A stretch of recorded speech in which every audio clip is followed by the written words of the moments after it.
आज की स्टोरी में हम सुनेंगे एक ऐसी लड़की के बारे में जिस पे एक जिन आशिक हो गया और रात भर उसके सीने पर सवार रहता है और उसे सोने नहीं देता, उसके साथ हैरेसमेंट करता, उसकी शादी नहीं होने देता। लेकिन जब उसकी शादी हुई, हस्बैंड एंड वाइफ के दरमियान वाले ताल्लुकात बनाने नहीं देता। अस्सलाम वालेकुम दोस्तों। इससे पहले कि हम स्टोरी की तरफ जाएं, तो अगर आप यूट्यूब वीडियो जोन पर नए हैं और आपने अभी तक चैनल सब्सक्राइब नहीं किया तो कर लीजिए और बेल आइकन प्रेस कर दीजिए ताकि नई आने वाली वीडियोस का नोटिफिकेशन आप तक पहुंच सके। ये वाक़या लाहौर का है और स्टोरी सुनाने वाली बताती हैं 2022 में उनकी शादी हुई, जिसके बाद इनके साथ होने वाले वाक़ये में शिद्दत आ गई। आगे बढ़ने से पहले हम इनके बचपन के वाक़ये की तरफ जाते हैं, जिससे शादी के बाद होने वाले वाक़ये को सही से समझ जाएंगे। वो बताती हैं जब वो 11 साल की थीं तो उनको अक्सर एक ख्वाब आता जिसमें साया इनको नज़र आता था जो इनके पीछे भाग रहा होता था। ये अक्सर उससे बच जाती थी। फिर जैसे जैसे बड़ी हुई तो इनको अपने घर में वही साया नज़र आता था जो ये ख्वाब में देखती थी। जस्ट ब्लैक कलर का वो साया एक रूम से दूसरे रूम में जाता इनको नज़र आता था।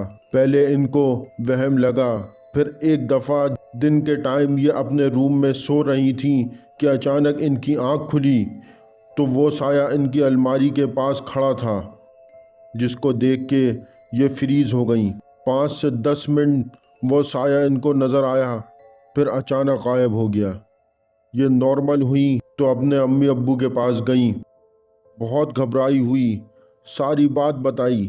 घर वाले समझे ख्वाब देखा होगा, पर इन्होंने बताया ये साया मुझे काफ़ी बार ख्वाब में भी नज़र आया है। कुछ दिन गुजरे, रात को जब सब सो रहे थे ये भी अपने रूम में सो रही थी।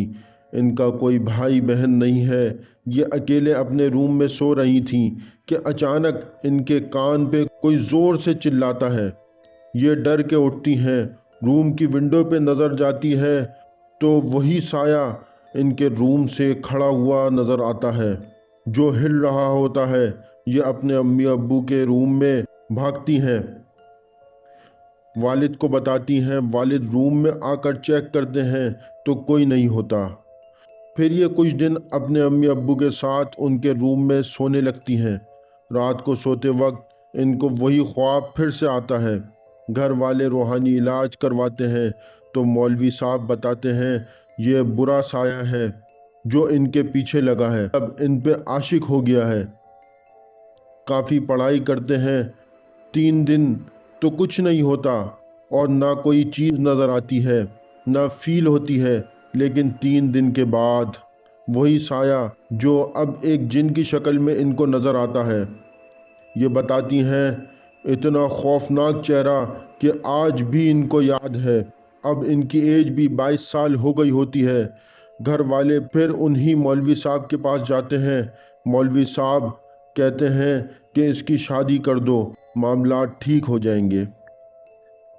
लेकिन इनके पेरेंट्स जब भी इनकी शादी कहीं फाइनल करने वाले होते हैं या तो वहाँ से एंड टाइम पे मना हो जाता है या कोई हादसा हो जाता है जिसकी वजह से शादी टूट जाती है।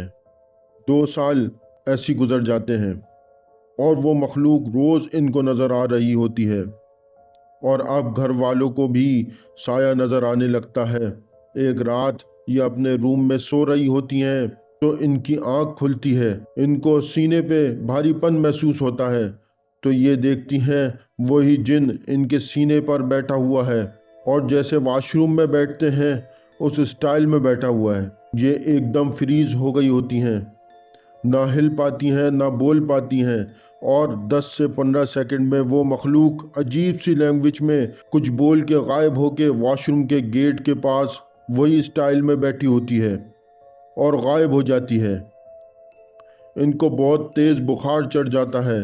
वालिद और वालदा बहुत परेशान होते हैं। ये जहनी मरीज़ा बनती जा रही होती हैं। वालिद साहब किसी आलिम से पता करते हैं, वो आलिम भी काफ़ी पढ़ाई करते हैं। एक मंथ یہ بہن کافی بیمار رہتی ہیں۔ اس دوران ان کا رشتہ آتا ہے اور رشتہ ٹوٹتے ٹوٹتے پکا ہو جاتا ہے اور آخر کار شادی ہو جاتی ہے اور یہ دبئی چلی جاتی ہیں۔ لیکن سنیے ذرا، حالات مزید بگڑتے رہتے ہیں۔ شادی کی رات ان کو اٹیک آتا ہے جس سے یہ بے ہوش ہو جاتی ہیں۔ میاں بیوی والا ریلیشن بھی قائم نہیں ہوا، جبکہ یہاں سے معاملات اور خراب ہونے لگتے ہیں۔ جب بھی یہ ہسبینڈ وائف کچھ کرنا چاہیں یا پاس آنے کی کوشش کریں، کوئی نہ کوئی مسئلہ ہو جاتا ہے۔ اس وجہ سے دونوں میں لڑائی بھی ہونے لگتی ہے۔ دونوں کو کچھ سمجھ نہیں آتا کہ یہ کیا ہو رہا ہے۔ ویسے دونوں ایک دوسرے کا خیال رکھنا چاہتے ہیں، پر جب پاس آنے کی کوشش کرتے ہیں تو مسئلے شروع ہو جاتے ہیں۔ ان دونوں میں سے کوئی نہ کوئی بیمار ہو جاتا ہے۔ میڈیکلی علاج چلا، رپورٹس ٹھیک آتی ہیں، پھر روحانی علاج ہوا۔ انہوں نے اپنے ہسبینڈ کو بچپن کے واقعات کا بھی بتایا۔ خیر، کافی علاج کے بعد لائف نارمل ہونے لگی۔ 1 سال کے بعد دونوں میاں بیوی سے تعلقات ویسی بنے جیسے ایک ہسبینڈ وائف میں ہوتے ہیں، پر آگے جو ہونے والا تھا اس کا اندازہ بھی نہیں تھا۔ وائف امید سے تھیں۔ 5 منتھ ہوئے تھے کہ انہیں پیٹ میں بہت درد ہوا۔ ہسبینڈ ہاسپٹل لے کے گئے تو ٹیسٹ میں پتہ چلا جو بچہ ابھی پیٹ میں تھا وہ مر چکا ہے۔ یہ بات ہسبینڈ وائف پہ قیامت کی طرح گزری۔ ڈاکٹر نے کہا فوراً آپریشن نہیں کیا تو ماں کی جان بھی خطرے میں آ سکتی ہے۔ آپریشن کے 5 دن بعد ڈاکٹرز انہیں ڈسچارج کرتے ہیں اور گھر آ جاتی ہیں۔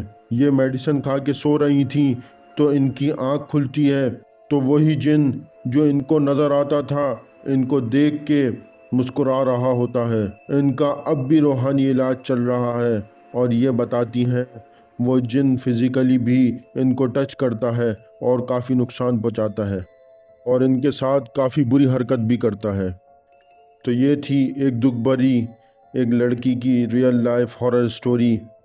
امید کرتے ہیں کہ آپ کو سٹوری پسند آئی ہوگی، اور اگر آپ کے ساتھ بھی ایسے کوئی واقعات یا آپ کے جاننے والوں کے ساتھ ایسے ہی کوئی واقعات پیش آئے ہیں تو ہماری ڈسکرپشن میں دی گئی ای میل پر ہم سے رابطہ کریں، اور ویڈیو کو لائک کریں، کمنٹ کریں اور شیئر کریں۔ فی امان اللہ۔